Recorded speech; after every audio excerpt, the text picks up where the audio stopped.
Hello everybody and welcome. As you can see, I am preparing for a Raku firing, which this is the first Raku firing I will have done since the winter. So I've got my cans prepared and I thought I'd just talk you through some of the things that I'm doing. I know that some of this is old material to many of you, but nevertheless, each one of these clips is a little bit different, isn't it? Well, Raku firing is this process where we take the pots out of the kiln while they're red hot, and down there you'll see I have a small kiln, a homemade kiln, which is firing at this present moment. It's got half a dozen pots in it. The pots are then taken out and they're put into these bins here, as you see. You'll need a pair of gloves. So you'll need gloves, you'll need some tongs. Now these are not proper Raku tongs, but I quite like them because they work like that. They've got like a double hinge. Now inside the bins over there, from that sack I put the wood shavings. I use these wood shavings, which are from a carpentry shop where they were using a planer. They're really from a planer. So if you know anybody who's got a planer or a hobby woodworker or carpenter, I'm sure they'll probably be delighted to get rid of their shavings to you. Inside the bin, you fill it about a quarter full, and then we make a little nest just at the point when I'm about to take the pot out. I make a little nest in here, so the pot goes there into that, and being careful not to burn myself using the gloves. These are very cheap welding gloves. Okay, I don't know how much they cost, $8, something like that, not very much. But you need something like that. That's best. Okay, so now if you can get hold of metal bins like that, these ones had never actually had any paint in them. Some have paint in, and you need the lids, of course, as well. All right, so that's that.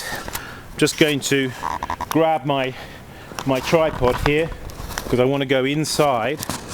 Maybe a little bit of noise inside here, but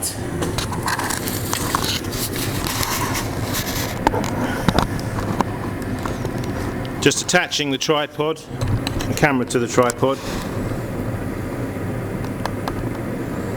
Okay, there you are, you see the kiln.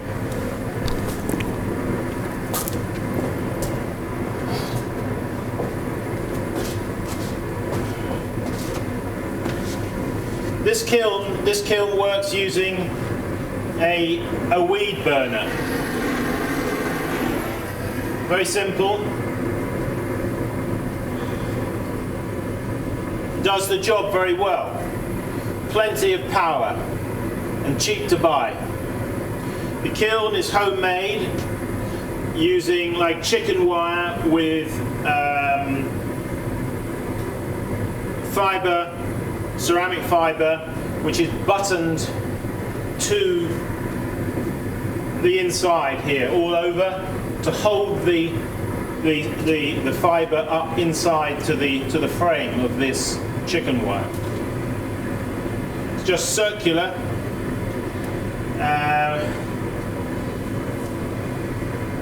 And at the moment,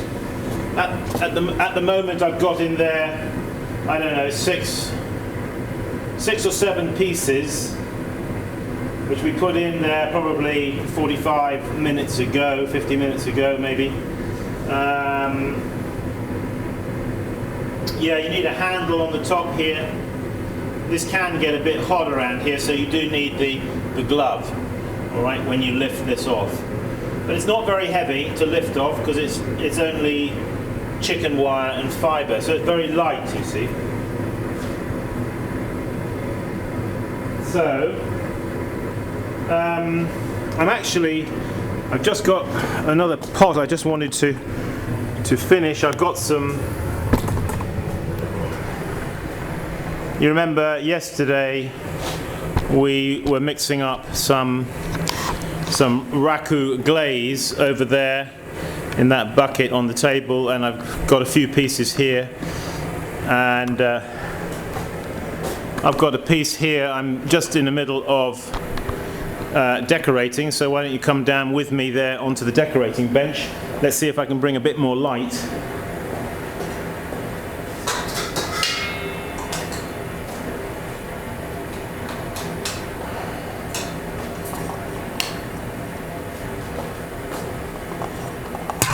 Yes, need a bit more light, so I'm going to clamp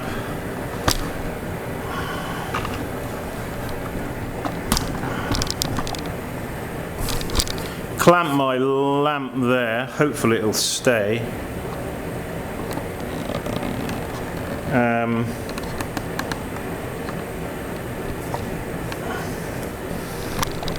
Just bear with me a moment as I fiddle.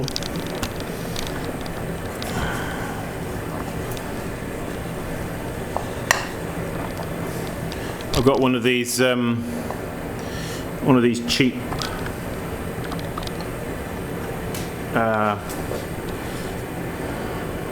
yeah. Okay, so maybe I just bring it in for a little bit of zoom, and then you can watch me down there. Okay, so I'll try and speak up a bit because I know that the kiln is making rather a noise maybe in the background, because I know that this camera has a sensitive microphone. I use these bottles, you can get them, they did have agave syrup in them. They have a little top. It's a useful bottle though for keeping your water in, which I use for decorating here. So I've just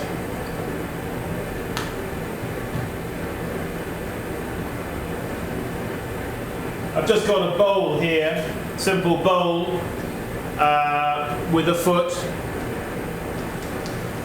which has been glazed on the inside and over down to there. And I'm about to do a decoration on it. I've got my little banding wheel here. So what I'm going to do is I'm going to use my HANDMADE brush, and I'm going to dip it in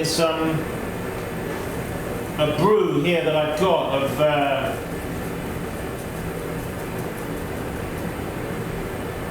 copper carbonate.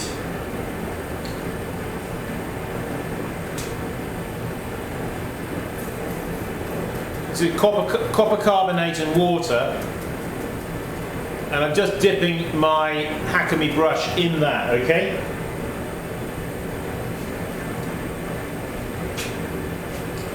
So what I want to do with this brush is just move those pots out of the way so they don't get splattered. What I want to do with this brush is do a decoration that looks a little bit like grasses blowing in the wind. So we're just going to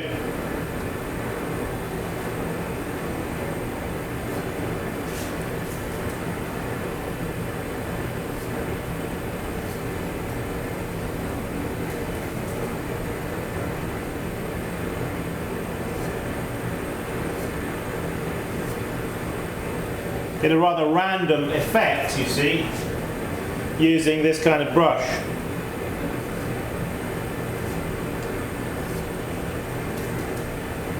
A little bit like in nature, as you would expect to see. So I'm not being too fussy about it.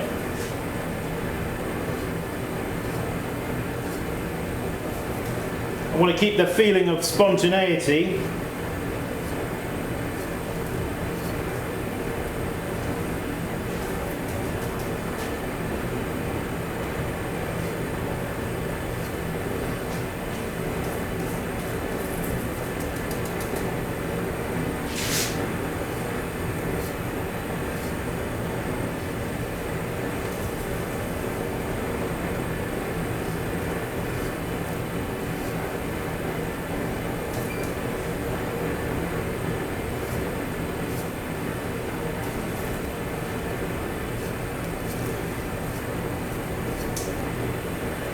Not seeming to be working as well as I wanted it to be.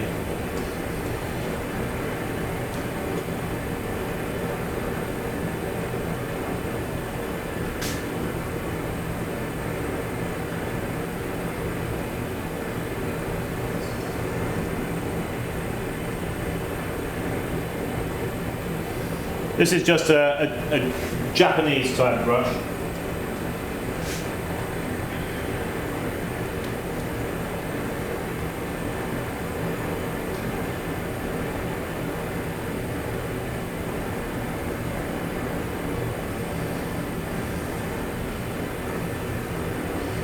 I'm going to add to it now, if you can imagine, sort of grass heads, you know?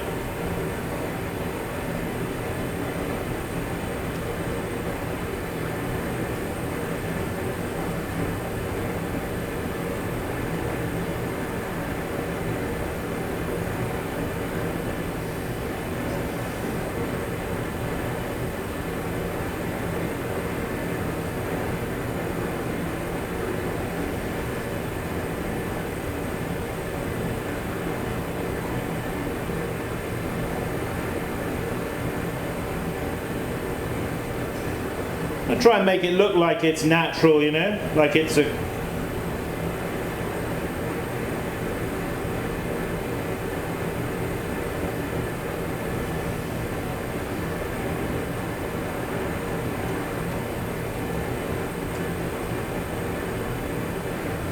One of the nice things about nature is it's random, isn't it?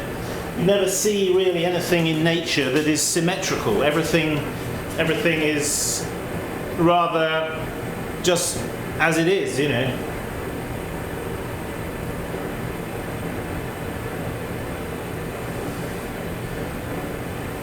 All right, so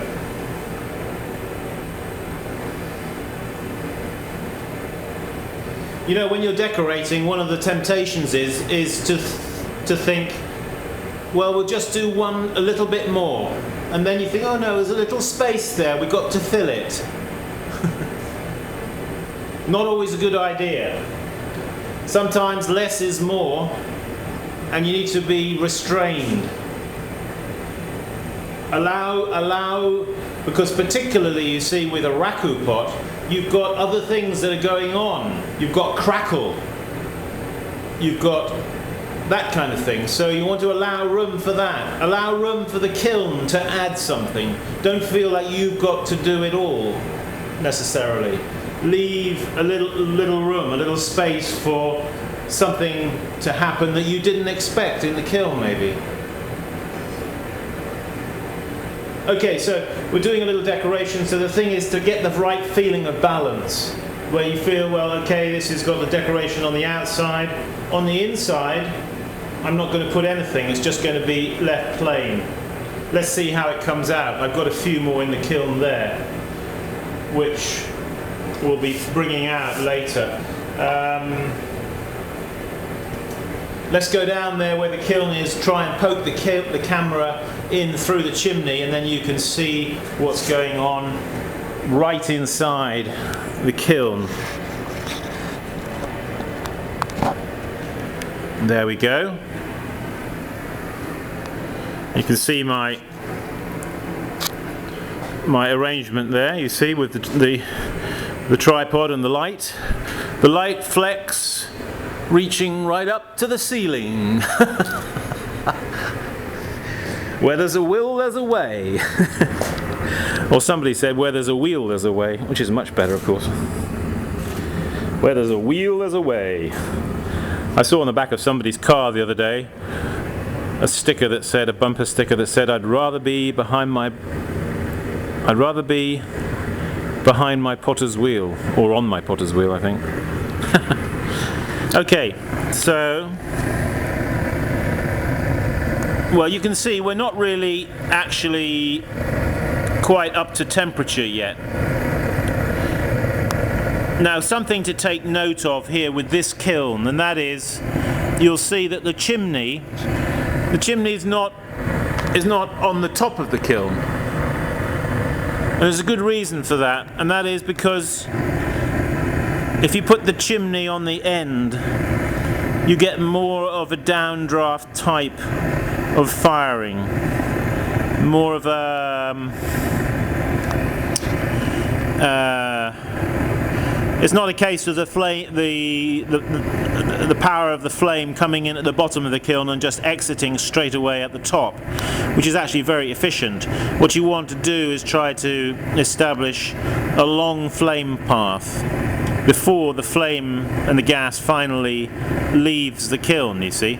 So if you have the chimney here, the flame has got to go all the way down to the end of the kiln, then it's got to do an about turn, and then it's got to come all the way back again, all right, before it can leave the kiln. So during that time, it gives out quite a lot of its calorific value and heat into the pots and into the kiln, which is what you want.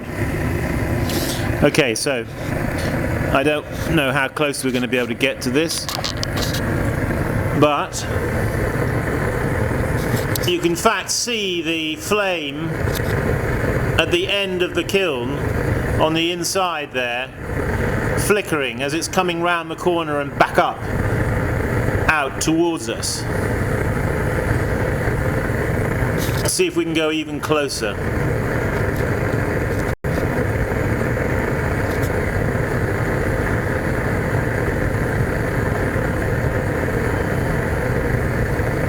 All right.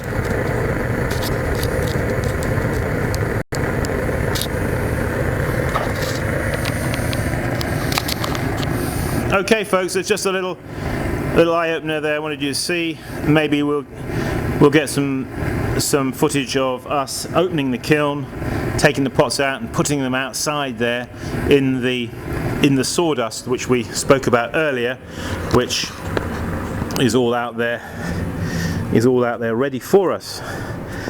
One of the key things about doing this kind of thing is get prepared, get everything ready beforehand, so that you're 100% ready when you open the kiln, because when you're dealing with red hot material and when you are having to move fairly fast, you want everything to be don't get stuff out of the way, clear the space, get things that you're going to trip over, knock over, fall over, whatever, just clear them out of the way, and then you'll be able to move freely and efficiently. And what you don't want to have, of course, is accidents. So one of the reasons is, of course, I have the cans here outside, is because a certain amount of smoke is going to come out of these tins, these cans, and I don't want the smoke inside. So, all right, okay, well, join us for the continuation of this. Simon Leach saying, keep practicing. Ignite. See you. Bye-bye.